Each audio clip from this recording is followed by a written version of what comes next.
नमस्कार मंडळी, good morning. तर उठले आणि झाले फ्रेश वगैरे झाले आणि गेले गावात मच्छी आणायला. तर आज होता संडे. तर आज आले आमचे पप्पा आणि आमचा दादा. बघा पप्पांच्या बॅगा घेऊन कसं चाललंय. तर गाईज पप्पा जाताना 2 बॅगा घेऊन गेलेले आणि आता येताना आणल्या 5. त्यानंतर मी गेले पप्पांना घेऊन डॉक्टरकडे. पप्पांचा थोडा हाताचा प्रॉब्लेम झाला म्हणून डॉक्टरचं काम वगैरे झालं आणि आलो घरी. आल्यानंतर जेवले आणि मग गेले ईशांग सोबत खेळायला. तर बघा हा किती मस्ती करतो.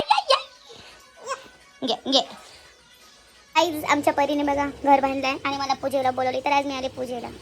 तिने बोलवलंय. आपण ही परीच आहे. तिने बोलवलं. इकडून तिकडून टाइमपास झाल्यानंतर फायनली घेतला काम करायला. काम करताना ताईचा आला फोन आणि ताई बोलते ये न्यायला. मग काय गेले ताईला घ्यायला. त्यानंतर आले घरी. मम्मीने ठेवला होता चहा आणि इकडे पप्पा देत होते प्रसाद. मग काय प्रसाद वगैरे खाल्ला आणि संध्याकाळी घेतला ॲलोवेरा काढायला.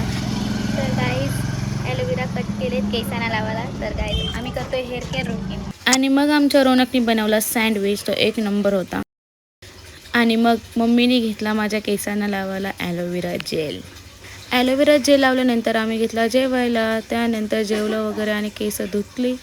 तर एवढाच होता आजचा मिनी ब्लॉग. आवडला असेल तर लाईक करा, शेअर करा आणि फॉलो करायला विसरू नका. बाय.